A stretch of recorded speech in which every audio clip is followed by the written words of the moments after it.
खबर अब जम्मू कश्मीर से है। जम्मू कश्मीर के उधमपुर में आतंकी हमला हुआ है।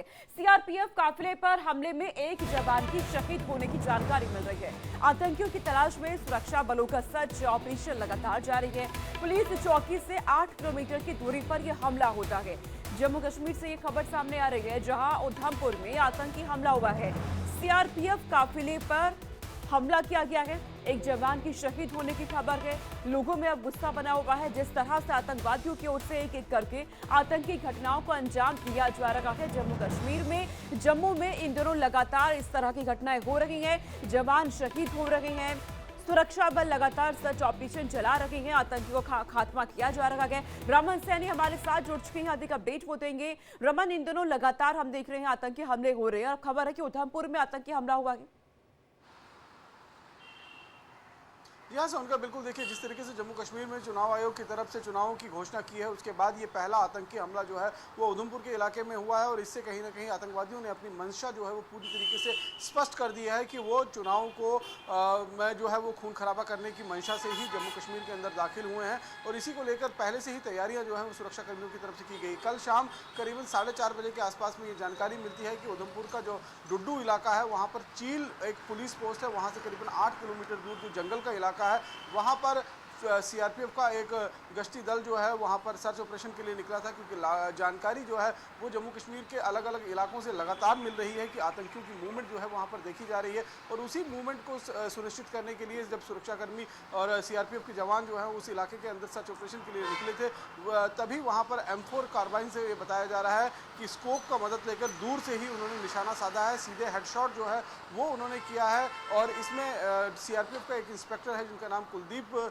कुमार बताया जा रहा है, जो हरियाणा के जींद इलाके के रहने वाले हैं। उनकी मौके पर ही जो है वो शहादत हो जाती है। उसके बाद पूरे इलाके की घेराबंदी कर ली जाती है। वहाँ पर अतिरिक्त सुरक्षा कर्मियों की टीमों को भेजा जाता है और वहाँ पर पूरे इलाके को घेर कर वहाँ सर्च ऑपरेशन आतंकियों के खिलाफ शुरू किया जाता है। लेकिन अभी तक क्योंकि कल शाम तक जो है वो कोई किसी तरीके का कॉन्टैक्ट की खबर आतंकियों के साथ नहीं आई थी। उसके बाद रात हो गई थी और आपको मैं लगातार पिछले कई दिनों से जिस तरीके से हम आतंकी घटनाओं पर चर्चा लगातार जम्मू कश्मीर के अंदर कर रहे हैं, उसमें आतंकी रात का फायदा उठाकर, जंगल का फायदा उठाकर जो है वो बचकर निकलने में कामयाब हो जाते हैं। अब उस पूरे इलाका जो चील का इलाका है, डुड्डू बसंतगढ़ का ये इलाका है, चील पुलिस पोस्ट के पास में, जिस तरीके से ये आतंकियों ने हमला किया है और उसके बाद उन आतंकियों के खिलाफ जो है वो सर्च ऑपरेशन लॉन्च किया गया है। लगातार आतंकियों के खिलाफ सर्च ऑपरेशन जारी है। रमन, मैं आपके पास लौट रही हूँ, एक और बड़ी खबर सामने आ रही है, इससे जुड़ी हुई है।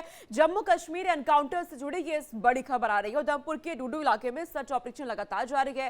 सुरक्षा बलों और आतंकवादियों के बीच गोलीबारी यहां पर हुई थी। एनकाउंटर के दौरान सीआरपीएफ का एक जवान भी यहां शहीद हुआ था, ये भी जानकारी मिल रही है। जम्मू कश्मीर में इन दिनों लगातार आतंकी घटनाओं में इजाफा देखने को मिल रहा है। इलाके में सर्च ऑपरेशन चलाया जा रहा है। जहां जहां आतंकियों के छिपे होने की आशंकाएं सुरक्षा बलों को मिलती है, वहां तलाशी अभियान जारी है।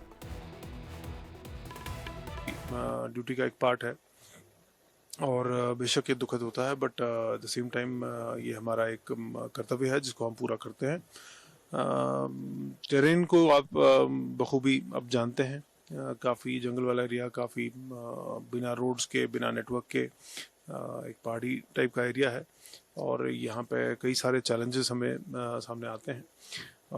हम कोशिश कर रहे हैं कि टेक्नोलॉजी को यूज़ करते हुए ड्रोन्स का और बाकी जो इंटरवेंशंस हैं उनका इस्तेमाल करके इस थ्रेट को ज़्यादा से ज़्यादा न्यूट्रलाइज कर दिया जाए। देखिए, ये ऑपरेशनल डिटेल्स हैं, इनके बारे में बहुत ज़्यादा जानकारी नहीं दे पाएंगे इस टाइम पे। जैसे कि मैं कह रहा हूँ कि ऑपरेशन अभी भी जारी है, तो कोई भी ऐसी इन्फॉर्मेशन हम अभी नहीं दे पाएंगे। रमन, आपको क्या जानकारी ये मिल पा रही है कि किस तरह की ये रणनीति आतंकवादियों की अब नजर आ रही है? क्योंकि बदली हुई रणनीति है, ये साफ तौर पर जाहिर हो पा रहा है जिस तरह से आतंकी घटनाओं को अंजाम दिया जा रहा है।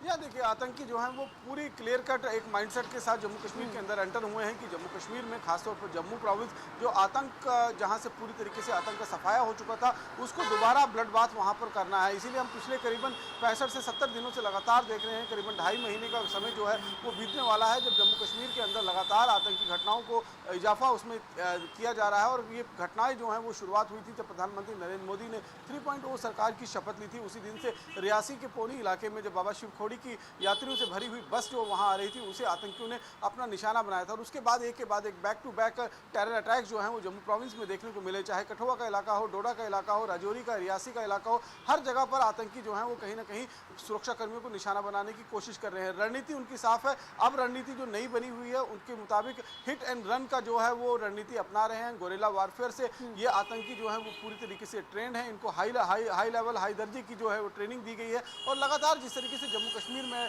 जो घुसपैठ कर करीबन 65 से 70 आतंकी जो इस समय मौजूद है, वो उनकी कोशिश होगी कि जो जम्मू कश्मीर में विधानसभा चुनाव का ऐलान हुआ है, अब विधानसभा चुनाव की सरगर्मियां जो हैं वो तेज हो गई हैं। तो ऐसे में जब राजनेता उन इलाकों के अंदर पहुंचेंगे जहां पर दूर दराज के इलाके हैं कैंपेन के लिए, तो वहां पर उनको निशाना बनाया जाए, या फिर जम्मू कश्मीर के अंदर जो बड़ी रैलियां होंगी उनको निशाना बनाया जाए। तो इस मंशा से वो आतंकी जो है इस समय जम्मू कश्मीर के अंदर घुसपैठ कर आए हुए हैं और यहाँ पर जंगलों के सहारे अपना सर्वाइवल जो है वो लंबा करने की कोशिश कर रहे हैं। हालांकि बहुत ज़्यादा लंबा सर्वाइवल इनका हो नहीं पाएगा, क्योंकि जिस तरीके से OGW के नेटवर्क का को ध्वस्त करने की तैयारी जो है वो जम्मू कश्मीर पुलिस की तरफ से पूरी तरीके से बिल्कुल ओवरग्राउंड वर्कर्स को लगातार ध्वस्त किया जा रहा है सुरक्षा बलों की तरफ से। मैं आपके पास लौट रही हूँ रमन, एक और बड़ी जानकारी सामने आ रही है।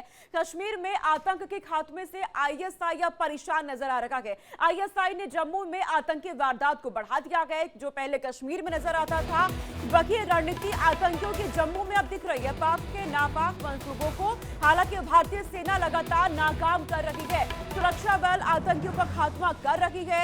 ISI ने जम्मू में फिलहाल अपनी आतंकी वारदातों को बढ़ा दिया है।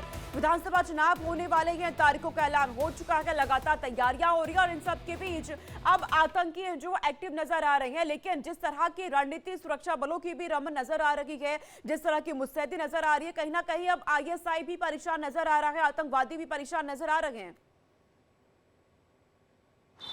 या बिल्कुल, देखिए जम्मू कश्मीर में जितने भी आतंकी आ रहे हैं वो पाकिस्तानी सेना और ISI की शरण में ही वो जम्मू कश्मीर के अंदर दाखिल होते हैं, क्योंकि जब वो घुसपैठ करते हैं तो उनको ISI और पाकिस्तान की सेना का भरपूर सपोर्ट मिलता है। उनको वो रास्ते दिखाए जाते हैं जहां से वो आतंकी घुसपैठ कर सके। अगर कोई टनल बनाने की जरूरत होती है तो उसमें भी ISI और पाकिस्तान की सेना या पाकिस्तानी रेंजर जो इंटरनेशनल बॉर्डर पर मौजूद है वो उनका भरपूर साथ देते हैं, उनका पूरा सपोर्ट करते हैं और उन्हीं रास्तों से उनको घुसपैठ करवाते हैं जहाँ से उनके लिए मुफीद हो और सुरक्षाकर्मी जो उनको पकड़ने में कामयाब ना हो सके। तो इसी रणनीति के तहत जम्मू कश्मीर के अंदर जो घुसपैठ हुई है, अब जो आतंकी घुसपैठ कर आए हैं वो कहीं ना कहीं एक बड़े लेवल पर खून खराबा करने की कोशिश में लगे हुए हैं, क्योंकि ISI का स्पष्ट निर्देश जो है वो इन आतंकी संगठनों को मिला है कि जम्मू कश्मीर के अंदर, खासतौर पर जम्मू प्रोविंस के अंदर जो है वो खून खराबा बढ़ाया जाए। लेकिन जिस तरीके से लगातार सुरक्षाकर्मी भी अपने रणनीति को बदलकर इन आतंकवादियों के पीछे पड़े हुए हैं, हमने पीछे भी देखा कि आतंकी किस तरीके से डोडा के देसा के जंगलों से होते हुए फिर वो